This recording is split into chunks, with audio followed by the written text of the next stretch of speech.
आगे हमने क्या देखा, बहुत ही लंबे डिस्टेंस, जैसे कि distance between earth and moon, diameter of the sun, we talked about how it could be measure, ये कैसे मेजर हो सकता है। अब फिर से वापस स्मॉल डिस्टेंस पे आ जाते हैं।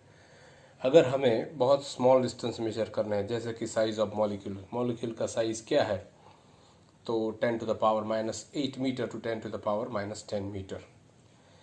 इतना स्मॉल डिस्टेंस पहले तो दिखने वाला नहीं है, तो हम मेजर कैसे करेंगे? स्क्रू गेज से, वर्नियर कैलिपर से, या कोई ऐसे इंस्ट्रूमेंट से। अगर माइक्रोस्कोप की बात करें तो भी माइक्रोस्कोप के भी कई लिमिटेशंस है। There are certain limitations of the microscope, optical microscope people are using in biology laboratory. In optical microscope we are using wavelength, the optical wavelength that is falling between 4000 angstrom to 7000 angstrom, and 1 angstrom you know that is 10⁻⁻10।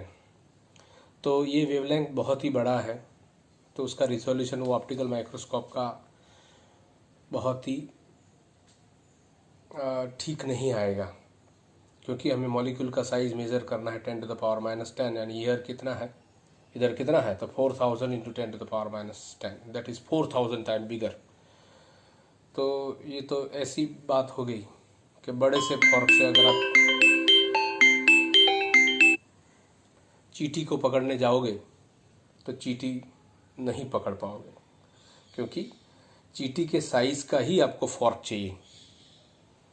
तो year 4000 गुना ज़्यादा हो गया, तो optical microscope will not do. तो इसके लिए क्या चाहिए अगर एटम का साइज मेजर करना है? तो you know the electron microscope, how the electron microscope works, वो तो बहुत बड़ी बात है, लेकिन what is the basic principle? Basic principle ये है उसका कि भी इलेक्ट्रॉन भी वेव की तरह बिहेव करते हैं। जैसे लाइट वेव है, lights are electromagnetic waves, so electron is also behaving sometimes like a way you will be studying in de Broglie hypothesis। de Broglie hypothesis में आप पढ़ोगे। तो अगर इलेक्ट्रॉन माइक्रोस्कोप इस्तेमाल करें तो हमें रिजोल्यूशन अच्छा मिल सकता है, एटम के साइज से भी कम, 0.6 एंगस्ट्रॉम। एटम का साइज कितना है, तो एंगस्ट्रॉम के साइज का है। तो electron microscope could be used recently.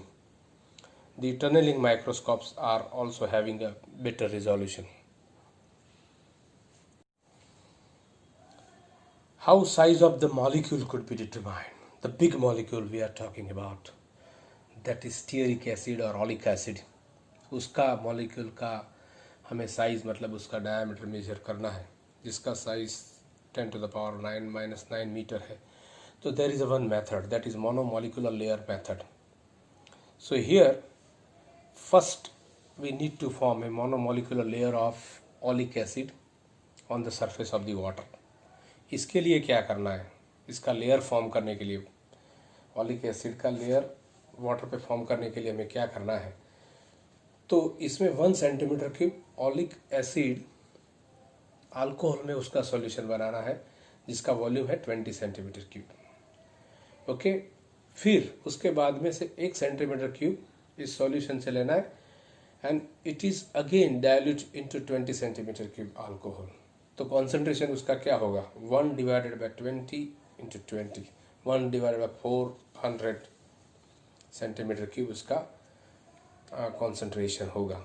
अब क्या करना है, तो lightly we have to sprinkle lycopodium powder on the surface of the water. पहले हमें वाटर के सरफेस पे ये पाउडर का छिड़काव करना है, उसको स्प्रिंकल करना है।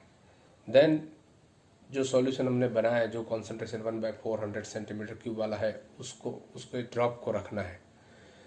तो what happen, it will form a nice large, रफली नॉट एग्जैक्टली, रफली सर्कुलर फिल्म बनाएगा, थिन लेयर बन, फिल्म मतलब थिन लेयर बनेगा उसका। ओके, तो उसकी थिकनेस को मेजर करना है। वो thickness exactly, because it is a monomolecule, ये पूरा लेयर में एक ही मॉलिक्यूल आता है, इसको ये मेथड को इसी वजह से मोनोमोलिकुलर लेयर मेथड भी कहते हैं। तो you simply measure thickness of this area which is formed on the water, and with the help of this you can measure the diameter. What is the exact formula for that? To look at that,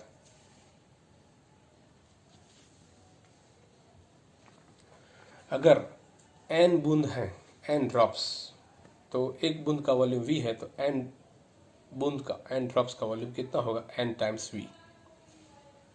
इसमें हमारा oleic acid कितना होगा? तो इसका concentration 1/400 centimetre cube है, तो multiply simply it with 1/2020 means 1/400. तो इसमें ओलिक एसिड का हमें वॉल्यूम मिल जाएगा. थिकनेस हमारा T है, तो हम जानते हैं कि area into thickness means area into height, that is a volume of the thin film. तो ये पूरा वॉल्यूम कितना है? NV/2020, which is exactly equal to area into thickness. हम वॉल्यूम कैसे लेते हैं? Area into height. Here instead of height we have a thickness. So you can measure thickness quite simply with this expression, and thereby this thickness gives you idea about the diameter of the oleic acid molecule.